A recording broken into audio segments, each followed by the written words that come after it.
오늘은 성경이 말하는 집사의 일과 자격에 대해서 말씀을 드리도록 하겠습니다. 한번 따라서 하세요. 성경이 말하는 집사의 일과 자격. 우리가 지금 주보에 나간 걸 보면은 지난번에 내 교회를 세우리니 사도 베드로에게 먼저 그 베드로의 이름이 뭐였습니까? 시몬이었죠. 시몬에게 예수님께서 이름을 지어주셨는데 너는 베드로라, 내가 이 반석 위에 내 반석 위에 내 교회를 세우리니 음부 권세가 이기지 못하리라. 그래서 이 베드로라고 하는 뜻은 반석이라고 하는 뜻이죠. 반석. 반석이라고 하는 뜻은, 반석은 성경에 예수 그리스도를 상징하고 있죠. 그래서 이 예수 그리스도의 기초에 교회를 세우겠다. 그래서 내 교회를 세우겠다는 것은 베드로야, 네 반석 위에 예수 그리스도 나의 교회를 세우겠다 하는 말입니다. 그래서 그 교회가 무엇인가? 그건 에클레시아, 불러낸 무리였다. 정말 그 생명으로 거듭난 사람들을 향하여 교회라고 말한다. 요즘에 우리가 보면 여기도 교회 저기도 교회죠. 하나님 보실 때는 그게 교회가 아닙니다. 생명으로 거듭난 그리스도인들의 무리, 예수님께 속한 무리들, 생명으로 거듭난 무리들, 이 사람들을 교회라고 말합니다. 다른 말로 하면 예수 그리스도의 신부된 교회라고 말하고 있죠. 그래서 바로 이 교회를 어떻게 세워진다고 했는가 하는 것을 지난주에 말씀을 드렸고, 수요일 날은 이제 이 교회에서 없어서는 안 될, 그 다음에 무대 뒤에 동역자 에바브로 디도에 대해서 지난 수요일 날 말씀을 드렸습니다. 이 에바브로 디도는 성경의 빌레몬서에,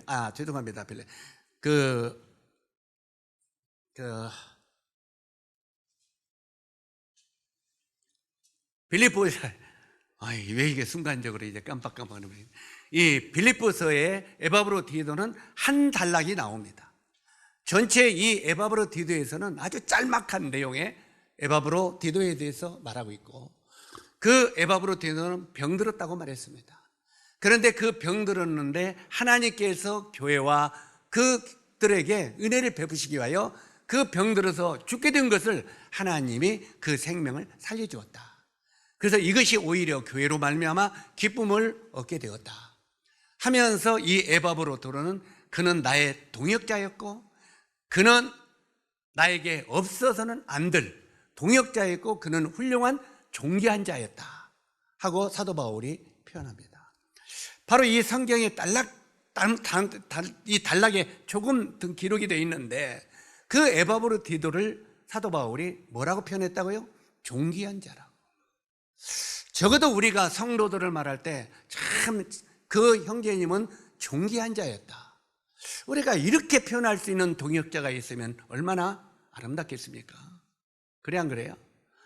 우리 창순 형제를 우리 창순 형제는요, 우리 김재교에서는 없어서는 안 될 동역자요, 그는 정말 존귀한 자다, 이렇게 소개할 수 있는 형제 자매님들이 있다면 얼마나 아름답겠습니까?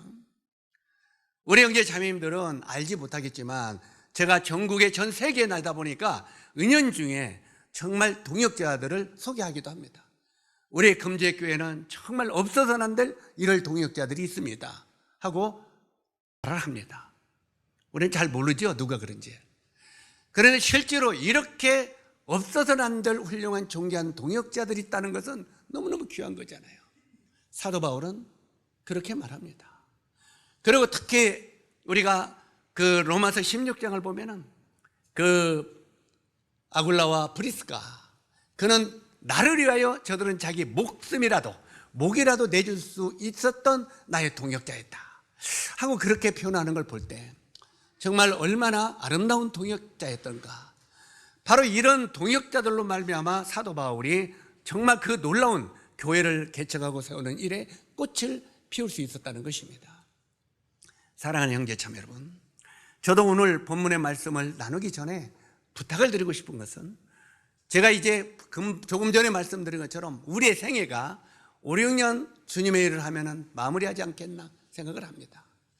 그러나 이 주어진 시간 전 세계 또 다른 지역에 나가서 주와 복음을 하여 그들이 마지막을 준비하는 일에 대해서 이완성 형제가 최선을 다할 수 있도록 김제교회 형제 자매님들이 사랑으로 똘똘 뭉쳐졌으면 좋겠습니다.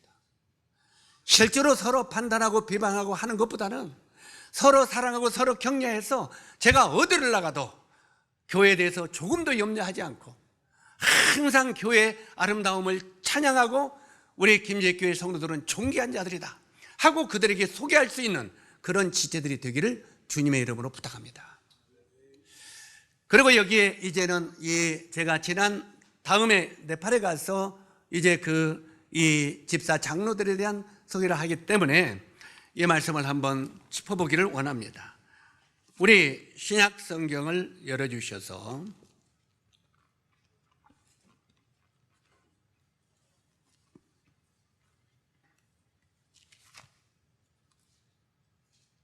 디모데전서 3장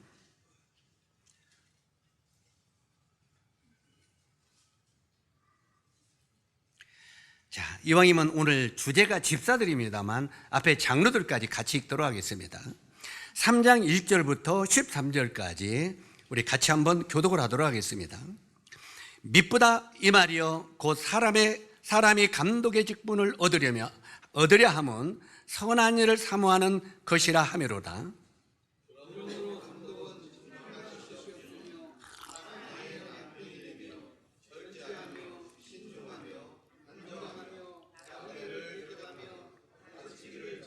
술을 즐기지 아니하며 구타하지 아니하며 오직 관용하며 다투지 아니하며 돈을 사랑하지 아니하며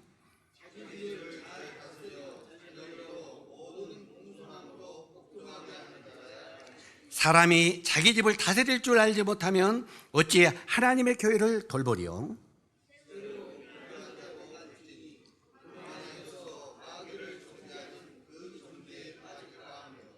또한 의인에게도 선한 증거를 얻은 자야 할지니 비방과 마귀의 올무에 빠질까 염려하라.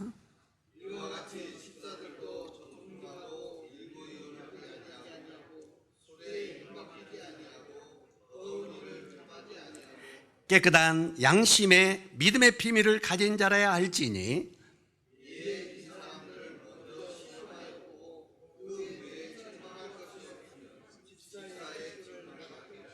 여자들도 이와 같이 정숙하고 모함하지 아니하며 절제하며 모든 일에 충성된 자라야 할지니라.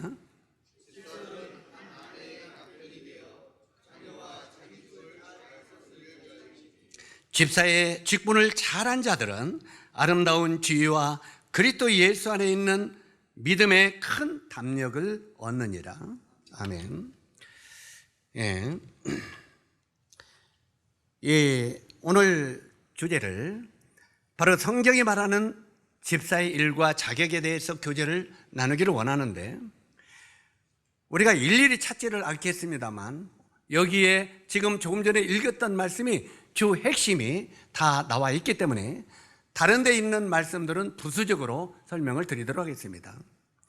우리가 고린도전서 3장 5절을 보면은 거기에 이렇게 기록이 되어 있습니다. 저희는 주께서 각각 주신 대로 너희로 하여금 믿게 한 사역자들이니라.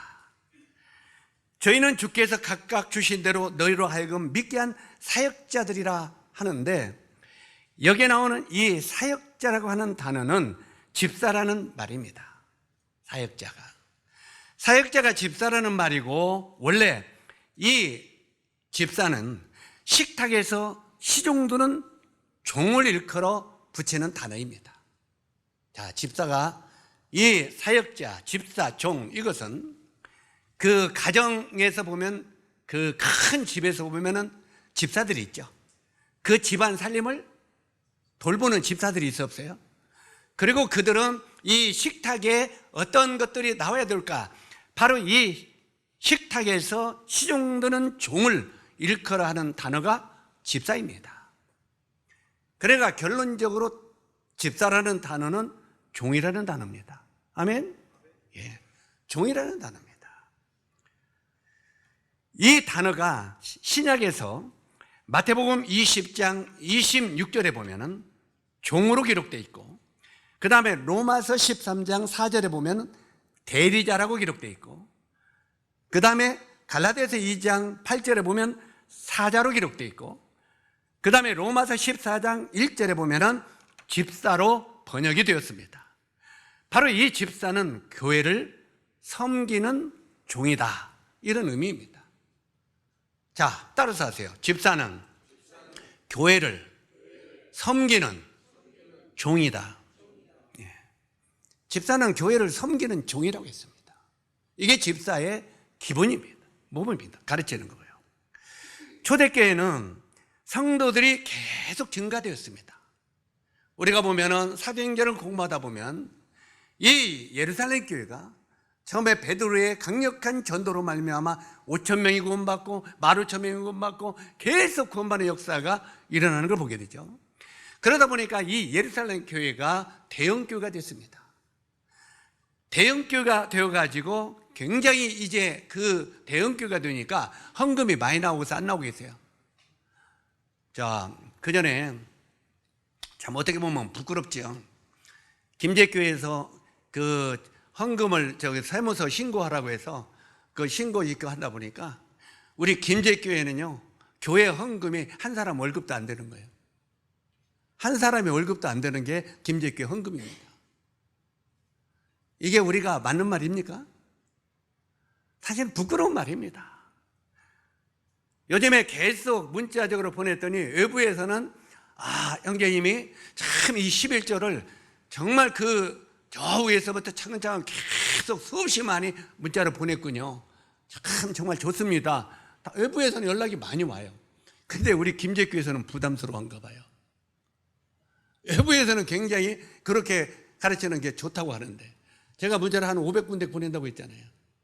다른 데서는 다 좋다고 하고, 특히 사역자들은 자기들이 못 가르치는 걸 대신 가르치니까 너무 좋다고 그래요.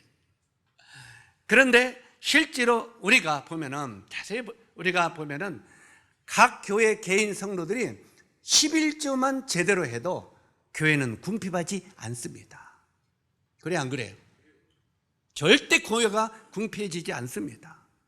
사실 우리 형제 자매님들이요, 제가 이제 우리 교회에서는 거의 헌금에 대한 얘기 잘 안 하잖아요. 왜? 교파에서 계속 헌금 양 11조 강조를 하다 보니까 노리조가 걸려서 노이들제가. 그래서 11조 말만 나오면은 어휴 이래. 그래서 우리는 그냥 오다 보니까 어떤 성도는 우리 교회는 11조 안 넣는 교회, 이렇게 알아버려요. 이것은 몰라도 정말 몰라는 거예요. 적어도 우리가 11조는 하나님의 것이라고 계속 우리가 배웠습니다. 그래, 안 그래요? 하나님의 것을 하나님께 되돌리는 것은 당연한 거예요. 이것은 말하고 설명할 필요가 없는 거예요. 근데 그것마저도 안 넣는다고 하면은 우리가 부끄럽지 않아요? 그래, 안 그래요? 11조마저도 안 넣는다면, 제가 이걸 더 부담스러운 이야기를 좀 이왕에 헌금 이야기할 때는 끝장을 봐야 될 것 같아요. 장로들이요, 11조 안 하면 장로 하면 안 됩니다. 11조 생활 안 하는 장로는 있어서는 안 돼요. 그래, 안 그래요? 왜? 장로들이 11조도 안 하면서 말씀을 가르쳐요? 그건 말도 안 되는 거예요. 집사들은 어때요? 집사들이 11조를 제대로도 안 하면서 하나님의 말씀을 증거해요? 웃기는 소리예요. 말도 안 하는 소리예요. 하나님이 가증하다고 하는 거예요. 야 이놈아, 네 일이나 제대로 해라. 11조는 하나님 오신데 그것마저도 떼먹으면서 무슨 강단에서 하나님의 말씀을 저렇게 이야기할 수 있느냐. 그래서 안 그러겠어요. 그래서 실제로 세무서에서 오직하면은 김제교는 신고 안 해도 됩니다. 신고 안 해도 됩니다. 왜? 한 사람 월급도 안 되는데 그 신고해도 안 돼도 괜찮다. 왜? 그거 세무서 할 필요가 없다는 거예요. 부끄럽잖아요.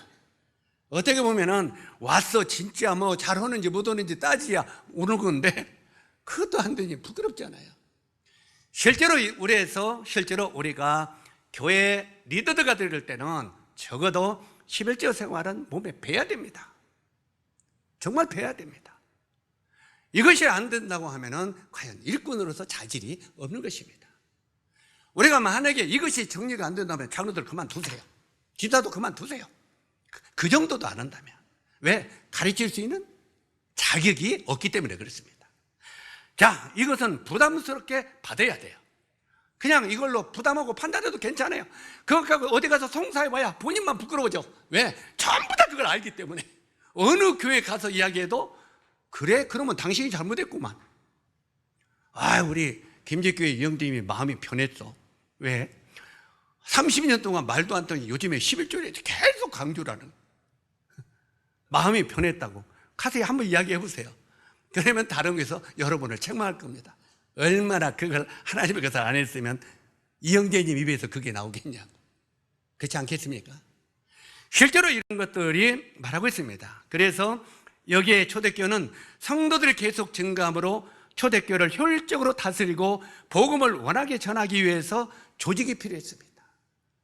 너무 숫자가 많고 초대교회는 이제는 재정이 엄청나게 많았다고 말이에요. 요즘에도 교파의 큰 교회는 막 수억이 나오잖아요, 하루에.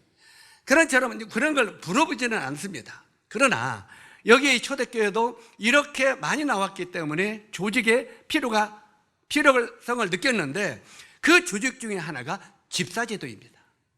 그 집사제도가 그때 나온 겁니다. 초대교회는요, 사도들이 복음과 말씀 사역은 물론 구제 및 재정관리까지도 초대교회는 사도들이 했습니다. 초대교회는 재정관리를 누가 했다고요? 사도들이 했습니다. 사도들이 말씀도 전하고 복음도 전하고 실제로 교회 살림살이도 하고 구제일도 하고 그 재정관리까지 사도들이 다 했습니다. 그러다 보니까 적은 식구들이 그 많은 사람들을 돌보다 보니까 불완전한 일이 생겨요, 안 생겨요? 생깁니다. 그래서 그 당시 사도들이 일이 너무 많아서 헬라파 유대인들의 과부들이 구제에서 빠졌습니다. 우리가 성경에 보면은 이 11조를 어떻게 사용해야 되는가가 나오지 않아요.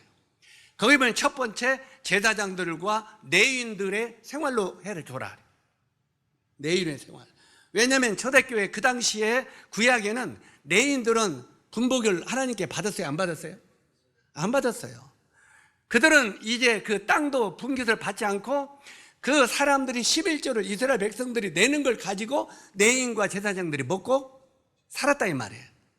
그런데 여러분이 아마 11조를 계속 공부하면서 느낄 때 레위인들이 그 이스라엘 백성들이 11조를 주지 아니하므로 회막에서 도망가 밭으로 도망갔더라.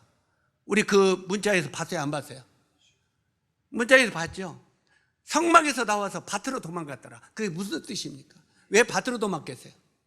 밭에 가야 먹을 게 있잖아요. 오늘날 같으면은 전심 일꾼들이 교회에서 생활비를 주지 아니하니까 일터로 도망갔다 이 말이에요. 일터로 돈 벌려고 먹고 살려고. 그래서 저기 어디야 삼척 같은데 교회에서 생활비를 안 주니까 일터로 들어가는 거예요. 일터로 들어가서 그냥 일용직 일을 하는 거예요. 그러다 보니까 언제 전도하고 언제 말씀 전하고 그래 준비하고. 그러다 보니까 전도도 잘못 한다고 말씀도 잘못 전다고 판단이 나고 있어요. 생활비도 안 주면서. 지금 그래서 그들이 생활전소로 도망가 버리잖아요. 바로 그런 일이 일어났단 말이에요. 레위인들에게 생활비를 안 주니까. 그래서 그런 일이 일어나니까 나중에는 하나님이 얼마나 책망합니까?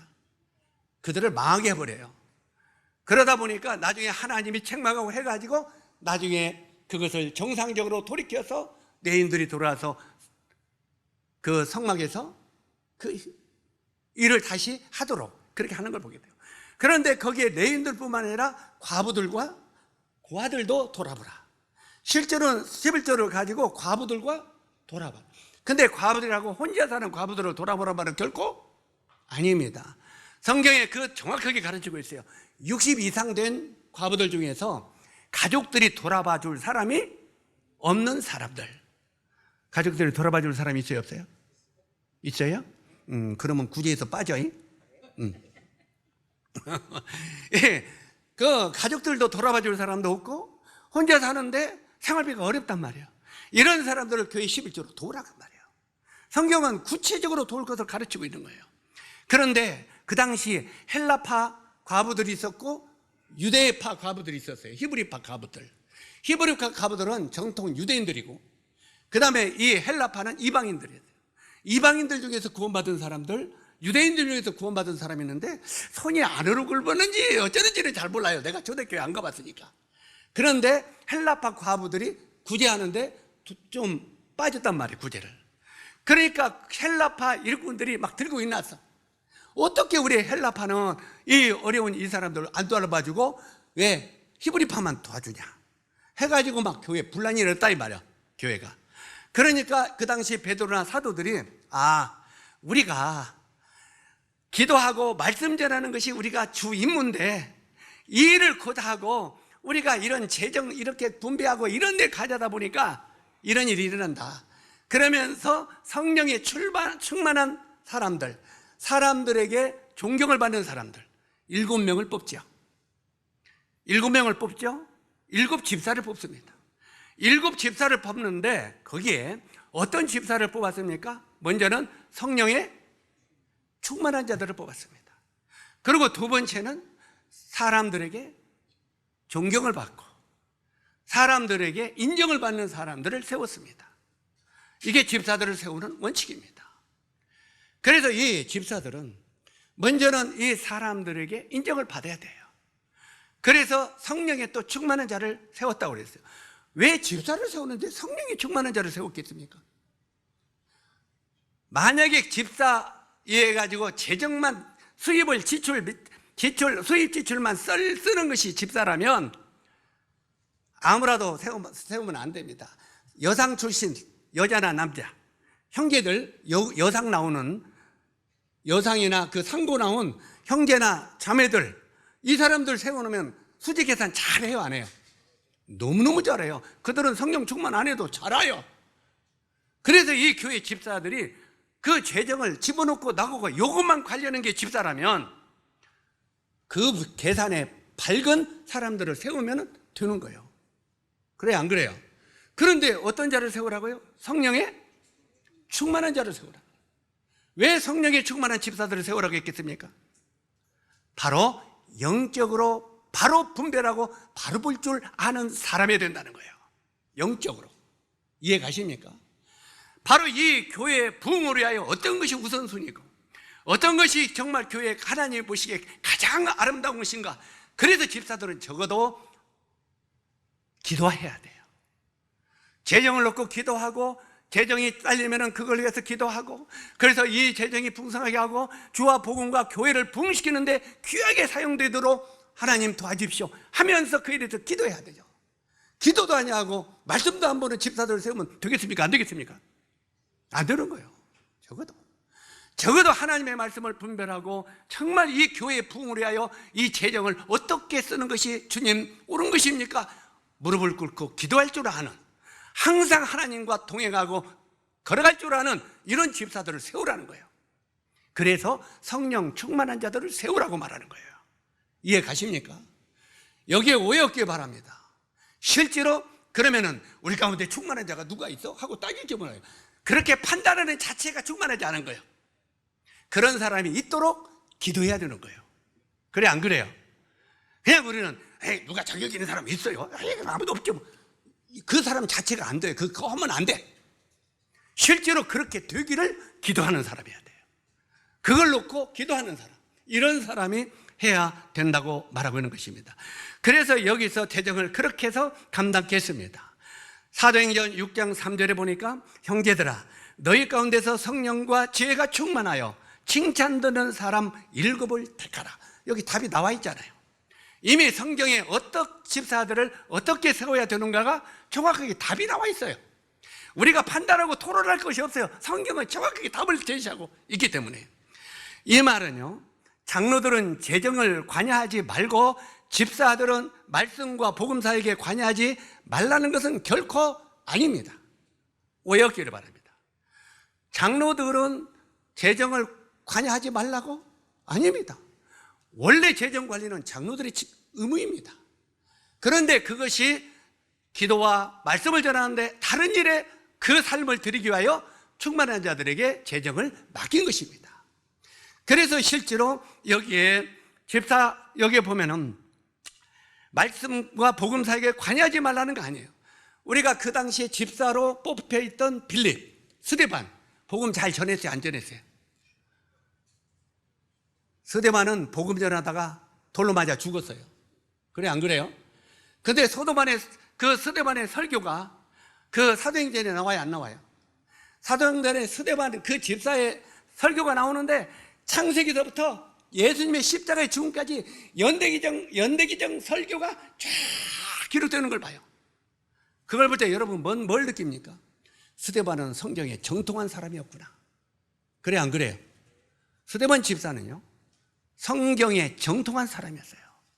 다시 말해서 연대기적 성경 공부를 천지창조에 있어서 십자가의 죽음과 부활까지 쫙 사도행전의 전체를 설교하고 있어요. 그 스데반의 설교를 볼 때 이 사람이 성경을 정말 엄청나게 많이 아는 사람이네. 성경의 예를 꿰뚫어보고 있는 사람이네. 그만큼 스데반은 성령에 충만한 사람이었다 이 말이에요. 빌립은 어땠습니까? 빌립이 사마리아로 갔을 때 사마리아에서 복음을 듣는 영혼들이 있어서 사마리아가 흥왕됐다고 그랬죠. 빌립이 그렇게 복음에 열정적인 사람이었기 때문에, 그런 집사이기 때문에 성령의 충만한 자였고, 하나님이 그를 사마리아에서도 전도자로서 사용했다는 것입니다. 바로 이래서 집사들은 성령에 충만한 자들이 되어야 된단 말이에요. 그래서 집사들은 가르치기도 잘 해야 돼요, 못 해야 돼요? 가르치기도 잘 해야 돼요. 하나님의 말씀을 바로 가르쳐야 돼요. 적어도 헌금이나 11조에 대해서는 집사들이 가르쳐야 돼요. 그래서 안 그러겠어요? 예? 집사들이 가르쳐야 돼요.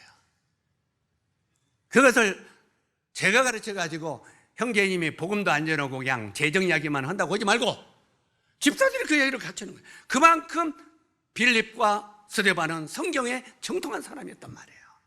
그런 사람들이 집사로 세워져 가야 된다고 성경은 말하고 있는 것입니다. 자, 그런데 여기서 왜 집사를 세우는데 성령과 지혜가 충만한 자를 선택하라고 했습니까? 이것은 아까 말씀을 드렸지만 수지결사를 잘할 것 같으면 상고 출신이나 자매를 세우면 더 잘한다는 말이에요. 예? 수지결사만 할 줄 아는 것 같으면 상고 출신들이 더 잘한다 그 말이에요. 이 집사는 하나님의 교회에 섬기는 자로서 재정의 우선순위를 잘 알고 지혜롭게 사용할 줄 알아야 하기 때문에 바로 성령에 충만한 자를 세우라고 말하고 있는 것입니다. 자, 그 다음에 집사의 자격에 대해서 조금 살펴보기를 원합니다. 우리가 아까 디모데전서 말씀을 좀 읽은 것처럼 거기 보면 3장 8절로 13절까지 보면 이와 같이 집사들도 단정하고 말합니다. 단정하고. 집사들은 단정을 하는 거예요. 제가 우리 이 어둠 속을 비추는 횃불을 등대에 대해서 재료들을 보았는데 우리 박대권 형제님 글을 하도 많이 냈길래 다 읽어봤어요. 다 읽어보니까 하나는 예배에 대해서 쓴 게 있더라고요. 근데 죄송하지만 그건 뺐습니다. 너무 길고 또 딱딱할 것 같아서. 그러나 꼭 필요하더라고요. 그래서 그것은 끌어다가 내서 공부하는 게 낫겠다 생각이 들어졌어요. 근데 거기에 보니까 뭐라고 썼냐면, 다른 건 우선 다 설명할 건 없고 그 중에 뭐가 있냐면, 예배 드리러 올 때 사람들은 단정해야 됩니다. 거기 썼더라고요. 한번 따라서 하세요. 우리 박도현님이 쓴 내용을. 예배 드리러 나올 때 성도들은 단정히 옷을 입어야 됩니다. 그러면서 거기에 예배 드리러 나오면서 티셔츠 바르고 나오는 거 좋지 않습니다. 이게 써 있더라고요. 그래서 그거 써놓으면 써야 이 고쳐질까? 이거 그냥 올릴까? 매번 생각했어요. 근데 오늘 성환 형제도 티셔츠 바람이 나왔지. 다음부터는 그렇게 나오죠. 실제로 적어도 예배 드리러 나올 때는 우리 형제님들은 타이 할 줄 아는 법을 좀 배웠으면 좋겠어요. 타이가 안 하면 적어도 남방 정도는 입을 수 있도록, 남방에서 그 신사복을 입고 나올 정도 되었으면 좋겠어요. 그냥 티셔츠 바람으로 나오는 것 같아요. 더군다나 이 사회보러 나올 때나 앞에 나왔을 때 단정하지 아니하고 나오지 말라고 말하고 있습니다. 그래서 이걸 보면 그런 사람들은 부담되겠다 생각을 했어요. 근데 그게 맞는 말이잖아요. 적어도 우리가 설날에도 부모들에게 세배 드리러 갈 때 옷을 입어요, 안 입어요? 적어도 한복도 존놈으로 입고 이러면서 가서 절하잖아요. 일요일날 우리가 주님 앞에 나오는 하나님 앞에 절호로 나오는 거잖아요. 감사하다고, 고맙다고. 그런데 그냥 되는 대로 나오면 되겠어요? 안 되겠어요? 자, 거기 끌어가면 또 오늘 교재가 그쪽은 아니니까. 실제로 여기에 그러면 집사들은 단정해야 된다. 여기에 내용이 나와요. 더군다나 일반 성도들도 그러는데 예배드려 나올 때 집사들이 단정해야 돼요? 안 해야 돼요? 단정해야 돼요. 집사들은 단정하고 일구연을 하지 아니하고. 일구연이 설명 안 해도 뭔 소리인지 알죠? 응? 금방 했다가 금방 뒤집어 버리는, 금방 말해놓고 조금 있다가 금방 뒤집어 버리는, 이건 정말 집사들이 할 일은 아니라는 겁니다. 그래서 일구연을 하지 아니하고 더러운 일을 탐하지 아니하고. 다시 말해서 어떤 자기의 이득을 위하여 일하는 사람이면 안 된다 이 말이에요. 이득을 탐하는 거. 그 다음에 그래서 이 더러운 일을 탐한다는 것은 적어도 증권 투자해가지고 노름하고 이런 것 가지고는 안 된다 이 말이에요. 집사들이 노름하는 사람은 안 된다 이 말입니다. 핫토 좋아하는 사람도 안 되고. 자, 실질적으로 이야기합시다. 그냥 피상적으로 이야기하면 또 그냥 나는 아니고 이렇게 하니까 이런 것들을 하면 안 된다 그 말이에요. 실제로 그 다음에 믿음의 비밀을, 깨끗한 양심의 믿음의 비밀을 가진 자라 할지니. 적어도 장로, 집사들은 함께 믿음의 비밀을 가져야 됩니다. 어떤 것을 본인이 알았을 때 죽을 때까지 그걸 가지고 갈 줄 아는 비밀을 가진 자야 됩니다. 때때로 신부들이요, 요즘에는 돌팔이 신부들이 많이 나와서 그러는데, 신부들은 그 고해성사를 받잖아요. 상대방의 죄를 고해받아요. 그 고해를 받으면 그 신부들은, 고해 신부들은 어떤 사람들의 부정적이고 잘못된 행위를 다 알고 있어요, 모르고 있어요. 근데 그것을 나발불어 버리면 완전히 뒤집어지잖아요. 그래서 사제 시험을 볼 때 그 비밀을 끝까지 지키겠느냐 하고 선서하는 거예요, 하나님 앞에. 그랬을 때 나중에 사제가 될 수 있어요. 그런데 적어도 우리 모임에도 장로들과 집사들도 저를 포함해서 믿음의 비밀을 가진 자라야 된다. 정말 비밀을 지켜야 될 것은 끝까지 무덤에까지 가지고 갈 줄 아는 사람이어야 된다고 말하고 있습니다. 그 다음에 여기 보면 뭐라고 있습니까? 사람들을 먼저 시험하여 보고, 이런 사람이 정말 믿음의 질을 잘 지키는지, 자기 깨끗한 양심을 가지고 있는지, 정확한 마음을 가지고 있는지, 이런 것들을 시험해 보라는 거예요. 시험해 보고 그 후에 책망할 것이 없으면 집사의 직분을 하게 할 것이요, 바로 이 집사를 어떻게 세우고 어떻게 할 것인지를 명확하게 가르치고 있는 것입니다. 그래서 여기에 집사들은요, 저희 김제교회는요, 제가 이제까지 오래됐지만 2명씩 집사를 2년씩 시켰습니다. 왜 2년씩 시킨 줄 아십니까? 시험해 보기 위해서. 정말 그 일을 감당을 잘하는지 시험해 보기 위하여. 그런데 2년이 지났을 때 아니구나 하면은 그냥 바꿔야 돼요. 이해 가십니까? 그래서 우리 형제님들도 내가 이런데 적합하지 않구나 하면 2년하고 그냥 더 나은 사람에게 주면 좋겠습니다 하고, 2년은 시험 기간이니까 그렇게 할 줄 아는 교회가 됐으면 좋겠습니다. 적어도 그렇게 될 때 우리가 사람들에게 비판과 판단은 받지 않는다는 말입니다. 그것도 특히 한 지역교회에서도 서로 판단과 비판은 받지 않잖아요. 한 식구들 안에서도 비판과 판단을 받는다는 건 비극이잖아요. 이것은 아니잖아요. 그래서 여기에 이런 것들을 말하고 있으면서 그 다음에 또 뭐라고 했냐면, 디모데후서 1장 2장에 보니까 청결한 양심의 소유자, 거짓 없는 믿음을 가진 자, 은혜 속에 강한 자, 충성된 자들, 이런 자들을 생각하라는 거예요, 선택하라는 거예요. 집사들은요, 교회를 돌보는, 아까 뭐라고 했어요? 종이라고 그랬죠. 적어도 장로 집사님들은요, 다른 사람보다 교회 1시간 전에 나오십시오. 특히 오늘 같은 날. 저도 오늘 늦게 나왔습니다. 일찍 나와서 눈도 좀 쓸고, 성도들이 넘어질 건 없는가 살피고, 또 어디에 좀 성도들이 와서 좀 이렇게 추워서 떨 데는 없는가 여기저기 살피고. 장로나 집사들이 할 일이 뭡니까? 그런 거 해야 되잖아요. 그래, 안 그래요? 실제로 집사들은 다른 사람보다 1시간 전에 나와야 됩니다. 그리고 그 일을 감당해야 됩니다. 이런 소리 할 때 형제님들이 그러면 당신은 어땠습니까? 하고 저게 판단할지 몰라요. 저는 처음에 총각 때 구원받고요, 비가 오고 눈이 오면 교회에 물이 이렇게 찼어요. 새벽에 나가가지고 혼자 그 물을 다 퍼냈어요. 총각 때 구원받고. 그리고 막 선풍기를 돌려서 바싹 말려놔요.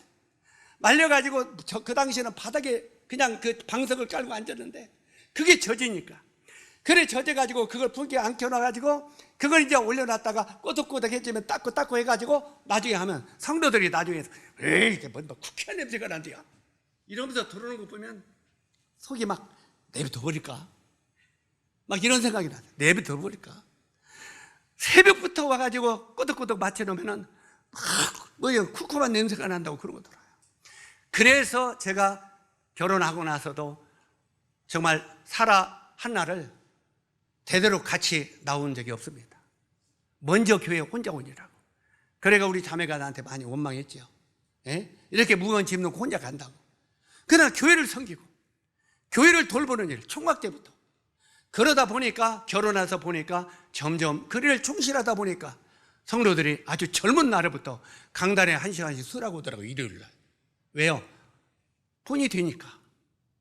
그 삶을 하다 보니까 저는 이 교회를 위해서라면은 제가 땅을 팔든지 뭘 팔든지 해서 전주교회 초창기 때부터 수없이 제가 안 가는 데가 없습니다. 그만큼 섬겼어요. 왜? 누구를 위해서? 교회를. 오늘날의 영제가 그냥 여기 서 있는 게 아닙니다.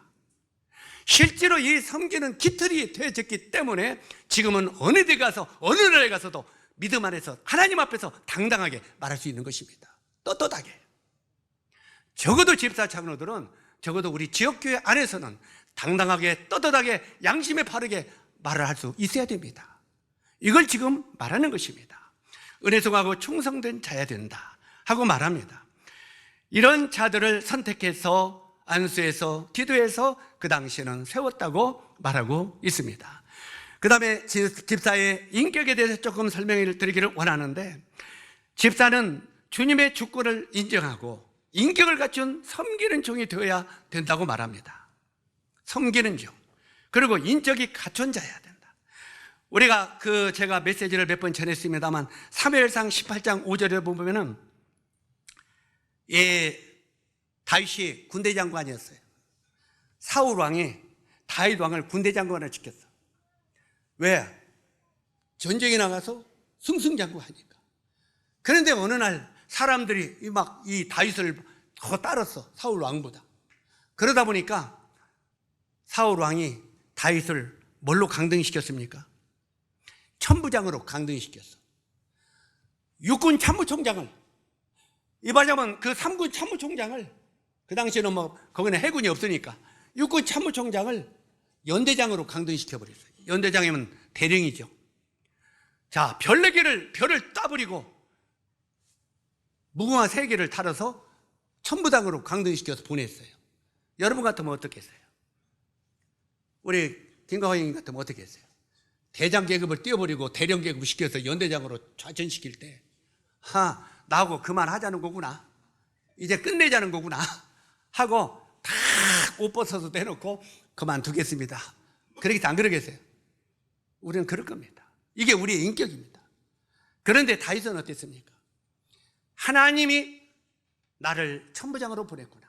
그리고 연대 일을 충성스럽게 했다고 기록되어 있어요. 연대장의 일을.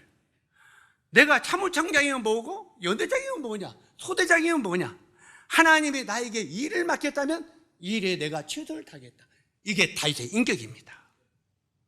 하나님이 왜 다윗을 당대 성군이라고 했고 하나님의 마음에 합한 자라고 했겠습니까?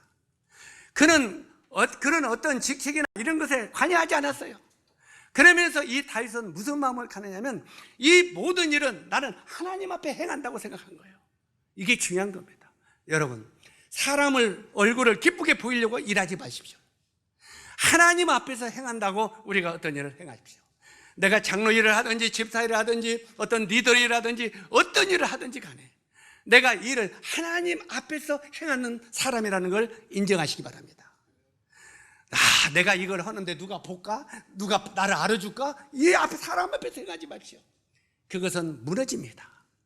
이것이 하나님 앞에서 행한다고, 하나님이 나를 대대장으로 간등시키면 그걸 하겠다고 그냥 순종한 것이 다윗이었다는 말입니다. 다윗은 하나님 앞에서 행하였기 때문에 이것이 바로 다윗의 인격이었다 하고 말하는 것입니다. 우리가 잘 아는 대로 이 다윗만 그런 게 아니잖아요. 다윗과 친구였던 사람이 누구예요? 요나단이죠. 요나단은 자기가 다음에 왕이 될 사람입니다. 왕이 될 사람인데 많은 사람들이 다윗을 신뢰하고 하나님도 다윗을 이렇게 인정하는 걸 볼 때, 다음에는 내가 왕이 되는 것보다 누가? 다윗이 왕이 되는 거 좋겠다 싶어서 사무엘상 23장 17절에 보니까 너는 이스라엘 왕이 되고, 한번 따라서 이게 왕자였던 요나단이 한 소리입니다. 한번 따라서요. 너는 이스라엘 왕이 되고 나는 내 다음이 되리라. 얼마나 아름다운 인격입니까? 이 요나단의 인격이요, 보통 인격이 아닙니다. 그는 자기가 다음에 왕이 될 사람이었어요. 이 왕이 될 왕자였어요. 그냥 가만히 있어도 왕이 되는 거예요. 그런데 하나님이 다윗에게 함께하는 걸 보면서 다음의 왕은 내가 아니구나. 그러면서 너는 이스라엘의 왕이 되고 나는 네 신하가 되겠다, 그 말 아니에요. 다음이 되겠다는 말이에요. 이게 요나단의 인격입니다. 이런 인격을 가진 사람들이 정말 하나님이 보시기에 아름다운 우정을 가진 사람들이었다, 참된 동역자들이었다고 하는 것들을 우리가 보게 됩니다. 우리가 여호수아서 5장 13절로 15절에 보면 여호수아도 모세도 우리가 몇 번 들은 것처럼 내 발에 신을 벗어라 했을 때 예 하고 신부터 벗었잖아요. 바로 그 당시 신발을 벗는 것은 종이 주인 앞에 맨발을 벗고 수건을 끼고 물을 따다 놓고 섬깁니다. 종은 절대 주인 앞에 신을 신지 않습니다. 맨발을 벗고 물을 떠다가 섬깁니다. 그런데 모세도 여호수아도 바로 자기는 하나님이 그들에게 뭐라고 했습니까? 내 발에 신을 벗어라. 모세야, 나는 너에게 막중한 일을 시키려고 한다. 여호수아야, 내가 너에게도 막중한 일을 시키려고 한다. 그러나 네가 종이됨을 인정하지 않으면, 하나님의 종이됨을 인정하지 않는다면 나는 너를 쓸 수 없다, 이 말이에요. 그래서 네 발에 신을 벗어라. 그리고 네가 항상 종임을 인정하라, 이 말이에요. 사랑하는 형제 참 여러분, 참된 장로나 집사는 하나님의 교회의 종이 되어야 된다는 것입니다. 아멘? 잊지 마시기 바랍니다. 때때로는 이 장로나 집사들이 군림하는 자리가 아닙니다. 종으로 섬기는 자리입니다. 종으로 부지런히 섬기다 보면 스스로 높임을 받게 된다는 말입니다. 대중에게. 여기에 집사의 이 내용에 대해서 말하면서 우리가 구약에 보면 그 하갈이 있잖아요. 하갈이 누굽니까? 사라의 종입니다. 그런데 사라가 애를 못 낳으니까 하갈을 들이밀어갖고 하갈이 임신했죠. 그러니까 하갈이 사라를 핍박한지라 이렇게 돼 있어요. 주적이 거꾸로 됐단 말이에요. 자기가 임신하니까 조금 이렇게 인정을 받으니까 자기가 주인치 했다 이 말이에요. 하나님의 교회에서도요, 조금 사람들에게 인정을 받고 이렇게 하면은 자기가 주인 줄 착각할 때가 있어요. 이건 굉장히 오만한 거죠. 자기가 굉장히 뭔가 높아지는 것 같지. 바로 하갈이 그랬어요. 이 임신해서 사람들이 저 집에 태를 이은 사람이 하갈이라고 이렇게 해주니까, 때때로 우리들은요, 사람들이 잠깐 이렇게 띄워주면은 뭐가 된 것처럼 착각 속에 빠져요. 예? 우리 박영님이 그냥 요즘에 말씀도 좋고 그냥 말씀 전하면은 대장인 척 하게 되는 거예요. 얼마 못 가서 발 빠지죠. 실제로 이 하갈이 그랬어요. 그래가지고 그러니까 나중에 사라가 화가 나가지고 하갈을 핍박했죠. 그러니까 하갈이 아들 이서벨을 데리고 도망갑니다. 그죠? 광야로 도망가가지고 거기서 이제 먹을 것도 없고 굶주려 죽어요. 공고 속에 빠지니까 하나님께서 하갈에게 뭐라고 말합니까? 한번 따라서 하세요. 사례 여종 하갈아. 하나님께서 그냥 하갈아 이렇게 안 불렀어요. 사례 여종 하가라 이렇게 불렀어요. 이게 뭔 말이에요? 네가 임신하니까 주인이 된 것처럼 착각하냐? 아니야. 너는 임신했어도 살해의 종이야. 너는 네가 종임을 인정해야 돼. 그리고 너희 주인에게로 돌아가라 그랬어요. 어디로 돌아가라고요? 주인에게로. 주인에게로 돌아가라. 그러면 주인님 내가 잘못했습니다. 내가 착각했습니다. 주인님 내가 잘못했습니다. 했을 때 네가 잘 대우를 받으리라 이렇게 말하고 있잖아요. 네가 종임 스스로 그것을 인정하면 주인에게 네가 인정을 받는다 이 말이에요. 우리가 때때로는 하나님 앞에 내가 스스로 종임을 깨닫지 못하고 납작 엎드려서 섬기는 자가 안 될 때 우리는 때때로 하나님으로부터 징계가 올 수 있다 이 말이에요. 그때 나중에 하나님 제가 잘못했습니다. 저는 하나님의 종일 따름이고 교회를 섬기는 사람일 따름입니다 하고 조용히 섬기는 입장으로 들어가면 하나님이 너를 높이시리라 이 말이에요. 아멘. 이건 성경이 철저하게 장로와 집사에 대해서 교훈하면서 이런 내용들을 말하는 것입니다. 이런 것들을 보면서 아하, 장로가 어떻게 행해야 되는구나, 집사가 어떻게 해야 하는구나, 이걸 우리는 배우고 깨달아야 됩니다. 그 다음에 이제 정리를 하겠습니다. 그 뒤에 것은 간단하게 줄여야겠는데 우리 그 로마서 16장 나오죠.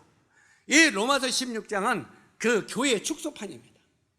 한 지역교회를 축소시킨, 제가 뭡니까? 어둠 속을 비치는 등대에 대해서 너무 커가지고 이것을 저기 누구냐, 사라나 누구야, 저기 저 원식이한테 못 보내겠어요. 커서 나는 그걸 못해요. 못하네 그래가지고 이것을 다운받아서 어떻게 보내야지, USB 갖고 와라 어쩌고 했는데 이렇게 돌려요. 그러더니 띡띡띡띡 하더니 압축 찍 시키더라고. 그러더니 카톡으로 쫙 보내. 그러니까 그 많은 용량이 딱 줄어들고 착 하는 거예요. 놀랍죠? 그런 걸 줄 알아요? 못하지. 나도 못해. 근데 요즘에 젊은 애들은 아주 그걸 잘해요. 딱 압축해서 쫙 보내버리더라고. 자, 그래서 실제로 이 로마서 16장이 딱 이 교회를 압축시켜 놓은 내용이에요. 그래서 여러분이 교회가 무엇인가를 배우려면 로마서 16장을 수없이 읽어보십시오. 로마서 16장을 수없이 읽어보면 교회는 이렇게 돼야 되는 거구나. 교회는 은사가 이렇게 활용되는 거구나. 교회는 이렇게 질서가 돼야 되는 거구나. 이것을 철저하게 배울 수 있는 것이 로마서 16장입니다. 이게 바로 교회의 압축판이기 때문에. 그래서 거기에 보면은 여러 사람의 집사들이 나오죠. 여러 사람의 집사가 나오는데 1절에 보니까 집사인 베베자매가 나옵니다. 그죠? 베베자매. 그 베베자매는 사도 바울이 그는 나의 보호자라고 말합니다. 보호자인데 그는 사역자라고 말합니다. 그가 집사라는 거예요. 자매들도 집사가 있어요, 없어요? 성경에? 있습니다. 성경에 자매들은 집사가 없다고 그냥 주장하지 마세요. 수없이 많이 있습니다. 여기에 이 베베가 자매입니다.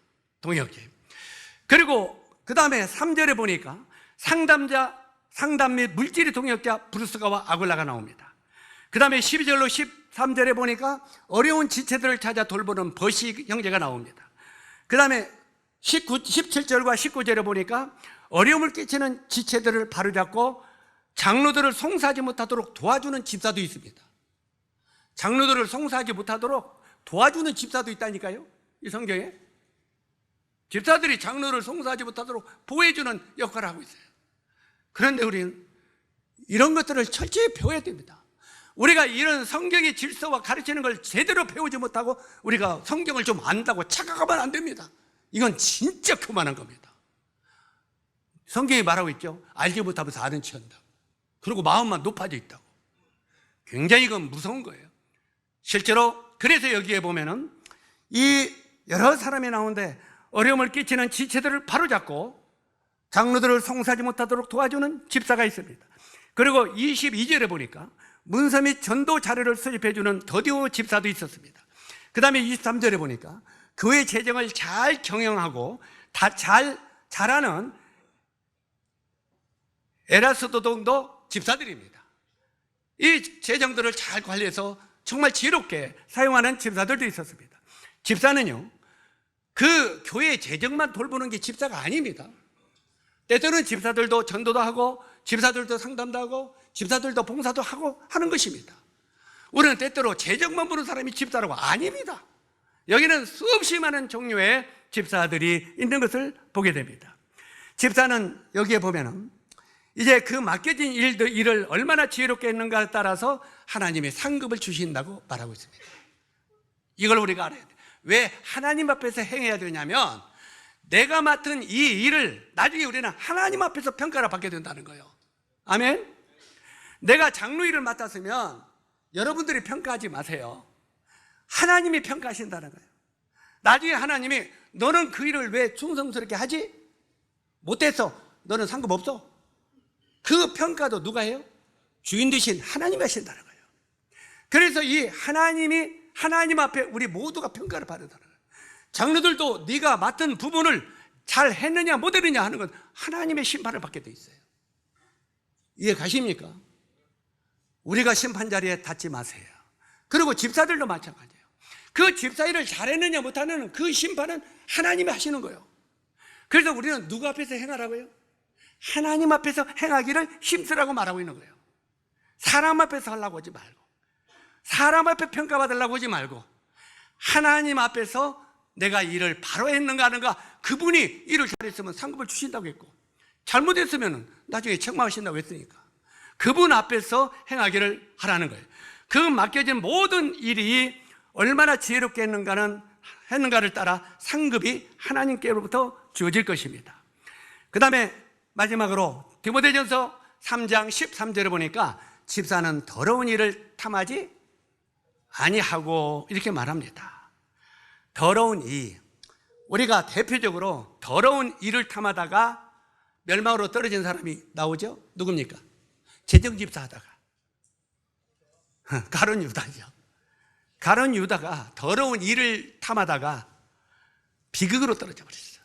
그런데 우리가 한 가지 알아야 될 것은 가룟 유다가 이렇게 더러운 일을 탐하고 그냥 주님 뒤로 빙빙 돌았지만 나중에라도 가룟 유다가 주님 앞에 돌아와서 회개했으면 어떻게 됐을까요?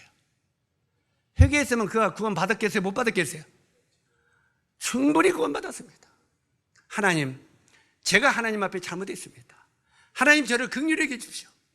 하나님 저를 정말 은혜로 베풀어 주십시오 하고 하나님 앞에 나와 회개했더라면 바로 이 가룟 유다도 영광스러운 제자의 대열에 끼었을 것입니다. 그러나 그는 주님을 떠나서 완전히 멀리 가버렸어요. 결국은 양심의 가책은 왔던가 봐요. 양심의 가책이 오니까 나무에 목매달아 죽어버렸잖아요. 나무에 목매달아 죽었지만 그 결과는 지옥입니다. 얼마나 비극이에요. 그래서 우리는 어떤 일을 하든지 잘못할 수 있다는 거예요. 그러나 잘못했을 때 하나님 앞에 나아가 회개하고 돌이켰을 때 하나님의 은혜를 입게 된다는 걸 잊지 마시기 바랍니다. 여기에 이 본문의 말씀을 볼 때 가룟 유다처럼 참 돈을 사랑하면 인간을 참 더럽고 취하게 만듭니다. 사랑하는 형제 자매 여러분, 돈이 우리 삶 속에 필요해요, 안 해요? 합니다. 돈은 정말 우리 삶 속에 필요해요.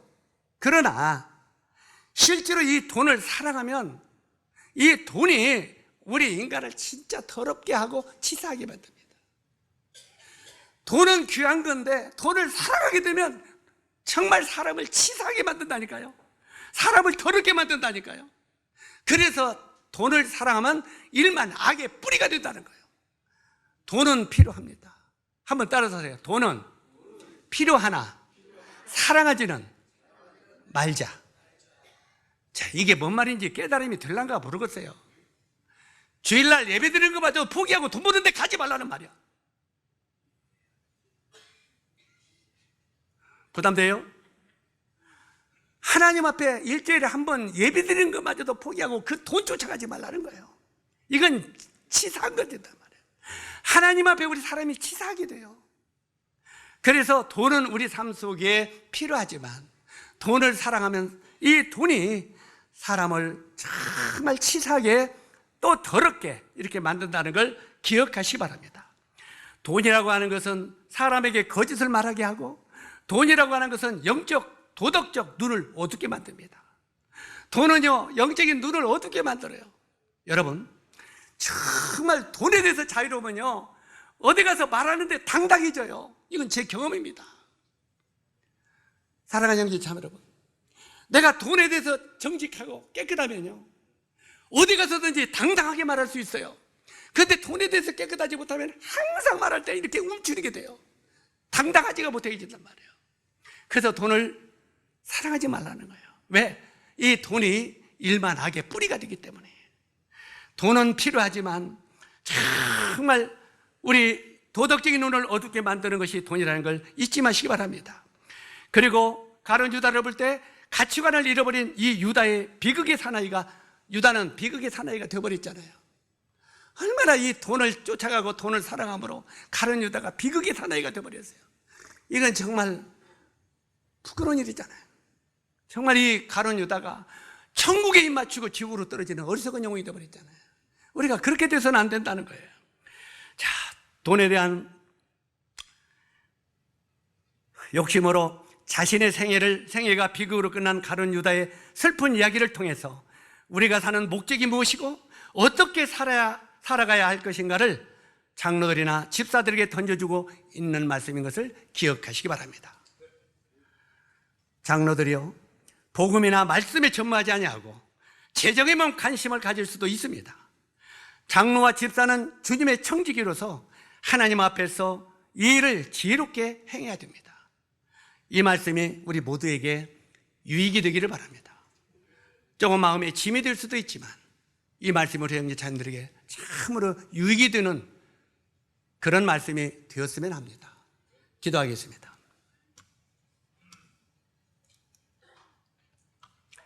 아버지 하나님, 정말 주님께서 예수 그리스도의 피를 우리들에게 주사 우리를 구원받게 하시고 하나님의 백성으로, 하나님의 신부된 교회로 우리를 세워주심에 대해 감사를 드립니다.